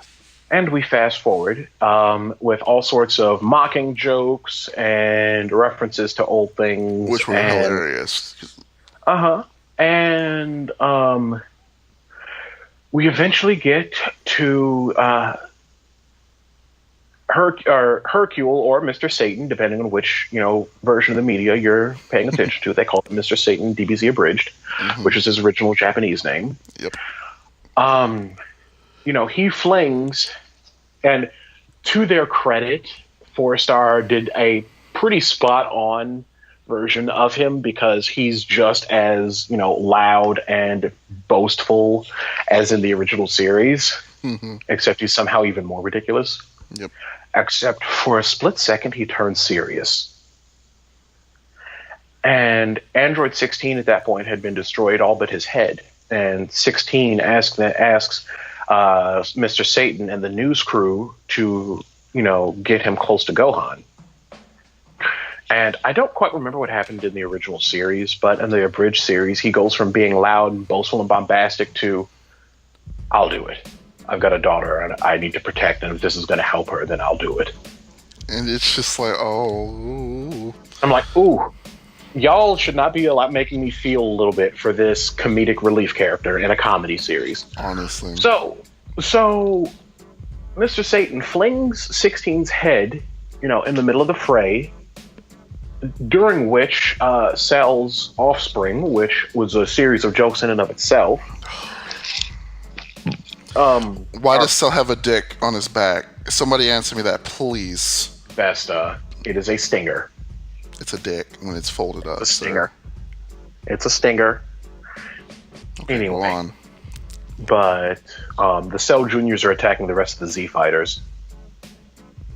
And Gohan is still in regular Super Saiyan mode and starting to cry and still hasn't, snapped yet. Gohan throughout the entire series has a capacity for snapping and losing his gentle nature and beating the hell out of anything that gets in his way. Mm-hmm. 16 gives him a completely different speech compared to the original dub. The original dub was along the lines of, "It is not a crime to fight for a just cause, protect the things that I loved." Mm-hmm. In the DBZA,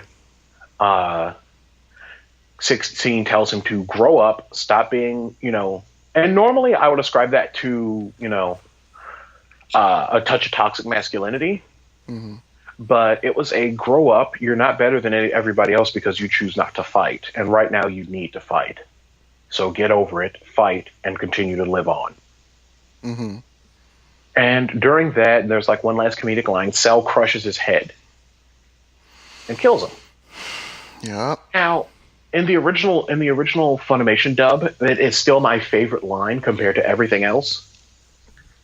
The Japanese version and the Team 4-Star version both say something along the lines of, "Okay, you're talking too much."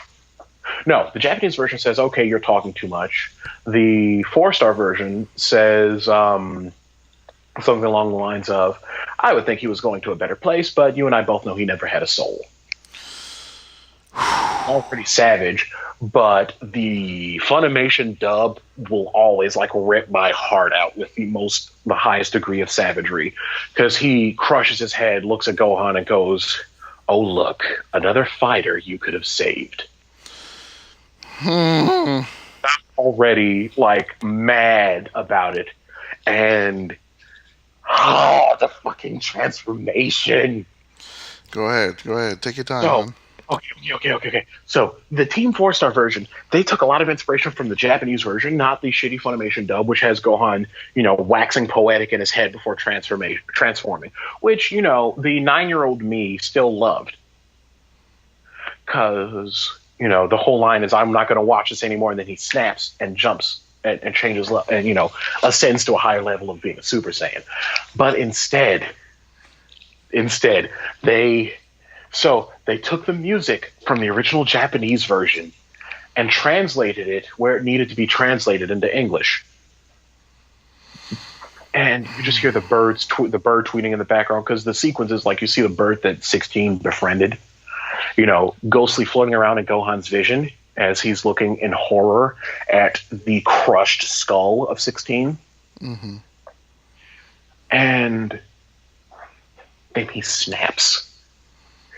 And for those split seconds, I am 9 years old again, gripping my blanket fit to actually rip a piece of it and feeling every ounce of that same snap that he was feeling and covered in goosebumps, because he just breaks and screams. And they even added the little bit of the Great Ape roar in the background of his scream, right as the music gets really... That was a really good touch.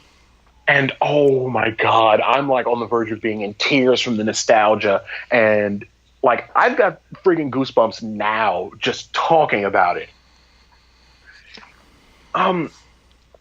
That entire arc, Gohan being a gigantic pacifist, irrespective of how Team 4-Star analyzed it, the whole thing of being a pacifist and being really smart, but also being really strong, but not wanting to use that strength more than use his brain, is something that resonates with me on a submolecular level, because he and I are extremely similar in that fact, is that I'm, not to toot my own horn too much, but I am quite the individual. Especially growing up, I was really bookish. I was strong, but I didn't like using my strength all that much. I only, I only started doing football because my parents urged me to. I would prefer to stay in the books and everything like that. And then when I snap, I would be terrifying. Yes. So for that same parallel to happen, I'm sitting there the first time I watched this, I'm had to wipe my eyes, no tears actually flowing, but I couldn't see clearly. Had to pause the video and wipe my eyes out because I was just that caught up in it. And music is amazing, and it just like I have actually been working on designing a tattoo of that specific iteration of Gohan that I want to get because I resonate with that character on that deep of a level. Right. It's such an iconic scene from that's one of the most from that entire series, honestly. Honestly, the entire Android saga in general is the best arc in the entirety of the Dragon Ball Z series. Yeah. It's got character development. Like the only other thing that I could point to a little bit is Majin Vegeta's final act, but that's for another time. Mm-hmm. But we've got character development. We've got the main hero of the story stepping aside for one reason or another. We've got time travel. We've got sacrifice. We've got, people. There's just so much. And but that specific scene of Gohan snapping and going to Super Saiyan 2. That is like one of the best things that the Nucleus Saga brought to TBZ, honestly. Okay. You are interrupting my standing to do too much, and I'm going to need you to cease and also because if you're going to talk shit about her, at least call her by Cell. Who's that? I'm just kidding. Kind of. And as a sidebar, Dragon Ball Fighter Z, the most recent game, as far as I know, to come out tying into the series, that's one of the little Easter eggs that they do, and they do a shit ton of Easter eggs in this game. Yeah, based on based on the fighters that link up. If it's just Goku and Vegeta, they'll have their friendly banter. If it's Goku versus either version of Gohan, because there's two versions of Gohan. There's the adult Ultimate Gohan version from near the end of the Buu saga, and then there's the Super Saiyan 2 Gohan from the Cell saga that are available as fighters in that game. And Goku and Gohan will be like, I'll do my best, Dad. Don't hold back, son. Stuff like that. However, with certain conditions, you'll have an extra special intro video happen. Yes. So, like, if it's Goku versus Frieza, and Krillin is not on either team, because the game is based on teams of 3. If Krillin is not on either team, what'll happen is you'll see Frieza explode Krillin. Yep. And Goku, who is still in his base form, snaps and goes Super Saiyan. And the fight starts. For this, if it's Gohan and Cell, you have to be on Namek as the fighting stage for that as well. For this, if you're at the Cell Games Arena, Gohan, Super Saiyan 2 Gohan and Cell are the first fighters on the teams, and Android 16 is not on either roster, you'll see the same, a slightly amended version of that same scene of 16 going, "It is not a crime to fight for a just cause. Please protect the plants, the animals, protect this planet that I loved." And then Cell's bitch ass comes up, crushes his head. "You've prattled on long enough, you miserable failure." Ugh. I can't stand fucking ribosome. I just don't. Are you just going to keep naming off parts of the Cell? Who? Are you gonna call her Golgi apparatus next? That's what I was gonna say. God damn it! Why'd you spoil it? Well, I mean, you still got endoplasmic reticulum. You're gonna give them all away. Hey, I just took a biology class, bitch. I remember the majority of these. I'm still taking my goddamn. I was gonna do it. Ruining my shade. I hate you. I'm trying to, because that's still my favorite saga in the entire series. There's also little things that are kind of reversals of what happened in the show. The best one being of Nappa versus Yamcha. Don't even, because I know you want Yamcha to break your back. We can take turns, but go on. anti-way. But Yamcha's Spirit Ball attack, if you do it against Nappa, there's like a 50% chance of him, instead of saying Spirit Ball or try this on for size or something, he'll say, don't think this will be like last time, and he'll attack at him. There's also special finales that get triggered under certain circumstances. So if Nappa kills Yamcha, and Yamcha's the last character to be defeated on that team, and you do it with a certain attack, Yamcha dies the same way he dies in the series. Cyberman jumps on him and blows him up. If, however, the reverse happens and Yamcha beats Nappa, Yamcha almost gets jumped on by a Cyberman. Yamcha manages to shoot a energy wave at the Cyberman, launching it at Nappa and blowing Nappa up, and leaving Nappa in the exact same position in a crater. Mm-hmm. And Yamcha just going, whew, that was close. But anyway, I'll stop standing out for Dragon Ball Z, but it was by far something that is ingrained deep within my childhood, which is why I want to get a tattoo of that character. Right. Whew. But anyway, I'm over here building up a damn sweat just being all excited about the game. Hell, when we're done, I might have to queue it up and beat some bitch's ass. All right. Is there anything else you want to add? No, but I believe you do. I meant on Dragon Ball Z. No. Just, it's my favorite series, and I'm going to get a tattoo of it, and if you bitches want to judge me, you can catch me outside and catch my Masenko, bitch. All right, then it's time for this episode's rendition of And Another Thing. Okay. Jesus. I was trying to stall for time to get that open because I forgot to open it. Uh-huh. All right, so you want to go first? No, I actually don't have one. Oh, well. Well, I do, but I'll piggyback off yours. Go ahead. Right, so let's talk about the idea of sexuality in general. It'll tie into who I'm going to read in a minute. Oh. We all classify. We all know the main three that everybody likes to throw labels on: straight, bi, gay. Those are the three. And lesbian is just considered gay. I don't. Lesbian doesn't get very much attention for no good reason. It gets deeper than that, and a lot of people don't understand that because they don't want to delve into something that gets a little more thought-provoking. Like me being pansexual, but it is a spectrum, you guys. I learned in college about this spectrum, and furthermore, more proper, more accurate terms. There is hetero and homo romantic, and hetero and homosexual. The common term for gay folks is homosexual, and for straight folks it's homosexual, and for bisexual it's bisexual. There are men. I'm not going to call too many people out, Jonathan. Oops, I shouldn't do that.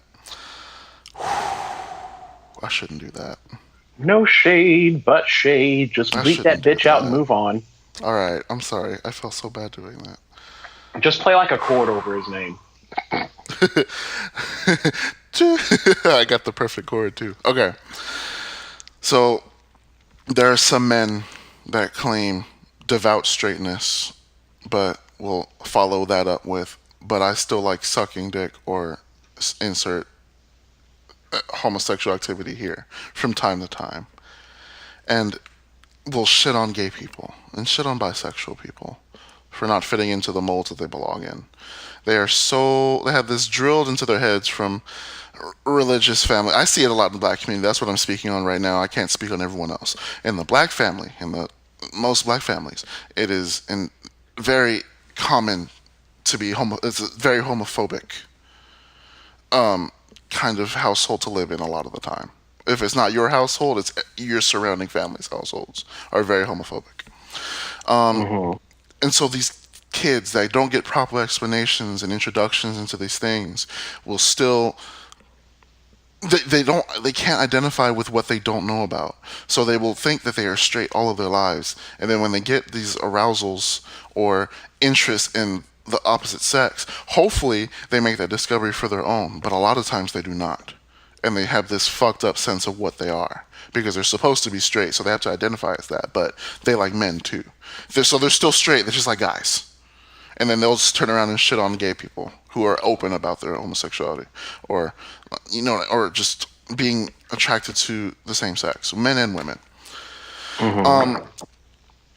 Case in point, recently I was talking to someone who ain't shit, and I'm right now I'm trying to grow a beard. It's something I wanted to do, wasn't really confident in doing, but I'm like, you know what, fuck it. I'm gonna try it for once. I'm just gonna let it grow out and then shape it afterwards.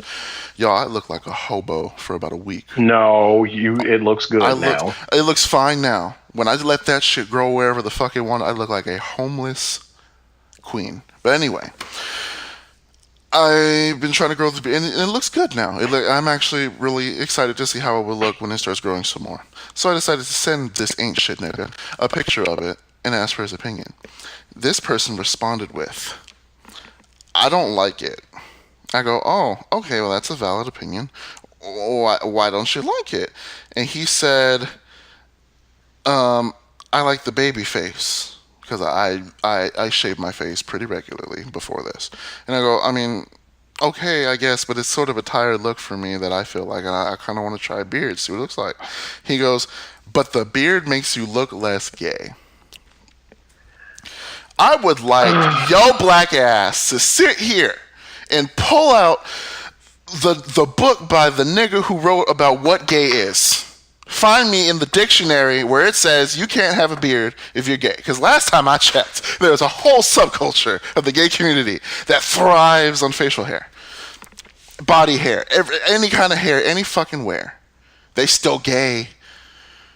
Like, I'm sorry, is beards, mind you, this ain't shit nigga is bisexual. That'll add a little more context to this. Like, oh, I'm sorry, am I not supposed to have facial hair because I'm supposed to be the gay queen that's like sub to the bi guy? Is that what this is? Is that what you're trying to explain to me? So I didn't say that all right away. I said, "Excuse me, how? Explain yourself." And then he said, "You look masculine with the beard." I said, "Oh, heifer, don't you do it. Please don't. Please. For the love of heaven. Please don't do this to me right now. Explain to me why you have to be masculine to have a beard. What kind of ass backwards corn-fed logic is that? That doesn't make any fucking sense. I can't have a beard because I'm gay, so I'm supposed to be clean shaven and yas queening up and down all over everybody's fucking dick because I'm gay? Just because you fuck pussy, you get a +1, and you think your opinion dictates how gay people should and should not act? Because you know what pussy tastes like? No. And so I go, okay, I don't understand exactly what you mean. And he said, cut it. That's all he said. He told me to cut it as if, first of all, nigga, your opinion don't matter. You don't pay my bills and you don't fuck me. So you don't get to tell me what I cannot do with my face. So, back to what this stems. Stop forcing forced ass gender roles onto people. Just because someone is gay, we were just talking about this, just because someone is gay, they don't have to like or dislike anything that most gay guys do. We ain't gotta like Drag Race. If we're straight, we don't have to like sports. If we're bi, we don't have to like either of those things. If you like it, cool. If you don't, that's fine too. But getting this whole fucked up sense of, well, I'm into this, so this is how I'm gonna act, and I can't act like this. And you're gay, so you can't do the same things I do because that makes me feel like I have to relate to you more. And I don't want to do that because I pride myself in my somewhat straightness. I just don't understand the logic, and it comes up far too frequently, and that needs to stop. People need to stop holding other people up to standards that that don't need to be set by anybody. That's it. Also, too, I hope you're listening to this. You ain't shit, and your lace front smells like egg whites. Oh no. Now. Okay. On to that? So it's just a quick little thing, but my little rant last week, or my two little rants last week. Hmm. Apparently, they took a couple notes from Dragon Ball Z and decided to do the fusion dance, Yeah. and a trans teenager kept getting it's almost literally the combination of both things Yeah. because a 14-year-old trans guy named Kyler Prescott Hmm. was admitted to Rady Children's Hospital in San Diego, where he had stayed in the youth psych unit for a 72-hour suicide hold.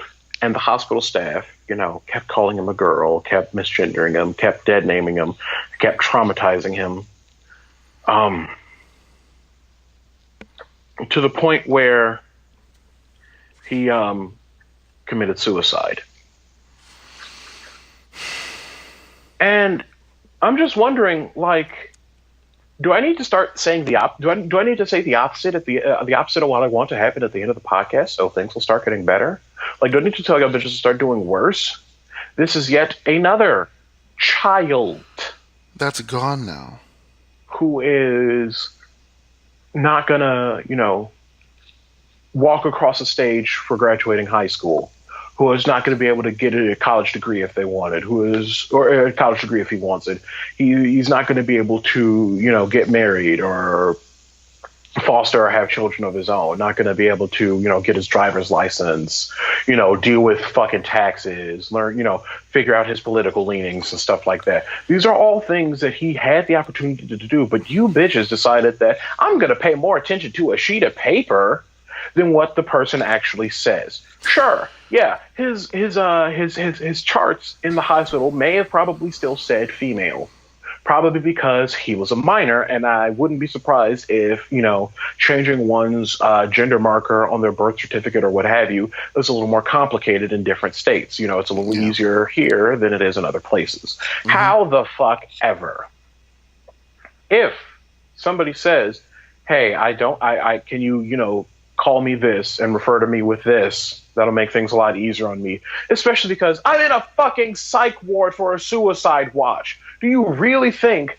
that this goes with your Hippocratic oath to first do no harm, to continually disrespect and misgender a teenager until he kills himself? Like, in what fucking world does that make even the slightest modicum of sense? It's absolutely disgusting that, like, in a psych ward, no less, where that's supposed to be like the main fucking purpose of that space, is to keep people from committing suicide. But y'all kept going. Y'all trusted the paper more than the person, added on to it, and now we have a dead teenager. Another one. In less than a couple months, if not even a month. Another one. Like, how is this so hard? I don't understand the logic. So hard? I don't. Like, y'all just really don't care at this point. Y'all are so adamant about believing in what you believe in that you'll let anybody die for it, including some kids that did nothing wrong, that needed help. Oh, I'm sorry. You know what? My rage is still valid, but this is an old story. The mom is just, is starting to go through the proceedings for the lawsuit against the hospital, which I hope they give her every red goddamn cent that she asks for. Because how the fuck dare you? Right. It's absolutely disgusting that I hadn't even heard of this story, which is even worse. I hadn't even heard of this story until the court proceedings brought it back up. And that's another bad thing right there. Like, that's another problem. You know what's even more upsetting about this?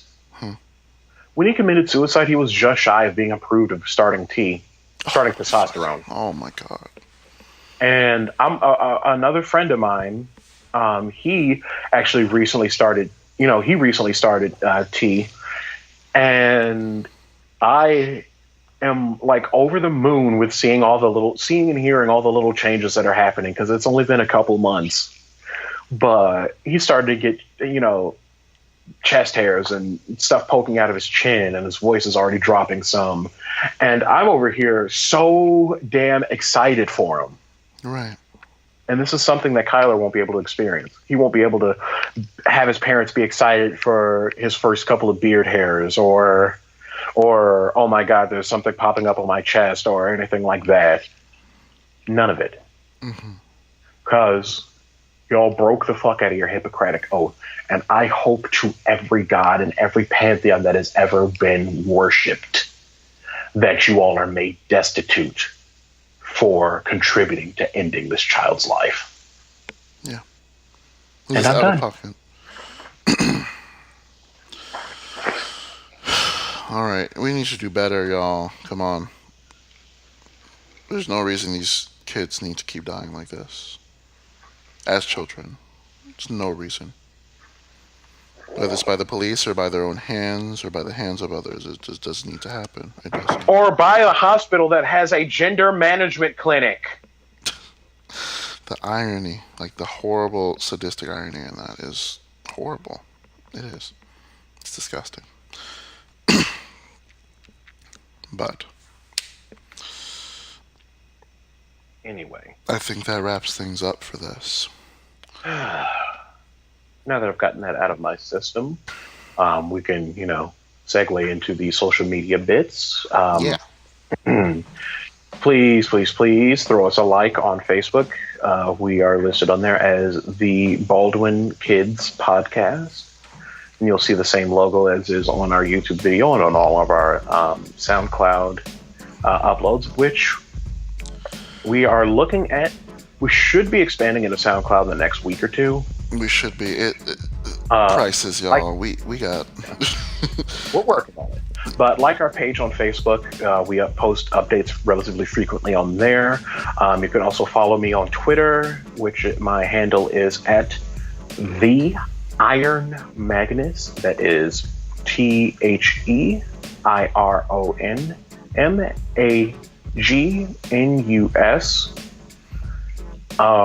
And I usually post, the episodes and any updates that might happen on that on that platform as well. And if y'all want to get in touch with me and my beautiful self, you guys can follow me on Instagram. And beard. And take a look at this beard progress, see how that goes. It is House of Fire, House_of_fire. No fancy letters and numbers. And there's a lot of me there, so if you guys just want to get a big dose of all this, then go right ahead. There's a lot of it there. I think that's all of our... Oh, no. And then questions... Please email us at askthebkcast@gmail.com. If you want to send us your questions, your comments, any stories you want us to talk about, your edges, your lace fronts, your Beyonce on the run tour tickets. Especially those, please. She already left Chicago. We need to hop on that. Any of those, though, we'll do. We email it right there. Okay. Especially stories about, mental health. Yes, they can be yours. If you've recently started getting therapy and you're noticing some positive changes, if you finally gotten a diagnosis and your demons now have a name. Anything like that, something positive, something neutral, even some negative stuff, because we don't always have perfect days. Hell, Vesta and I were like ready to say fuck it today. Yeah, it's been bad, But we're here, and we're queer. We're here to live. We're here. We're queer. Get used to it, and we want to hear from you. Yes.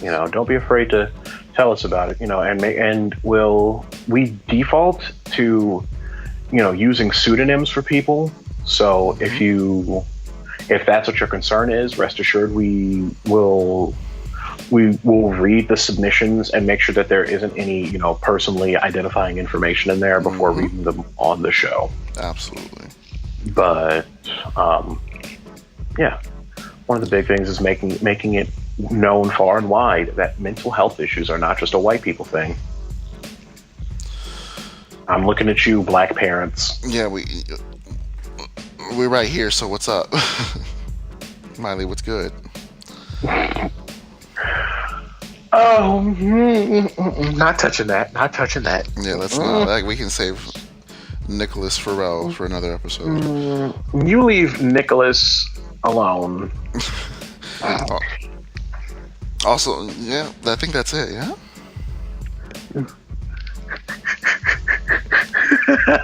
Listen, we're running way too long already. Anyway, on that note, we will see you all next time. Bye. Later.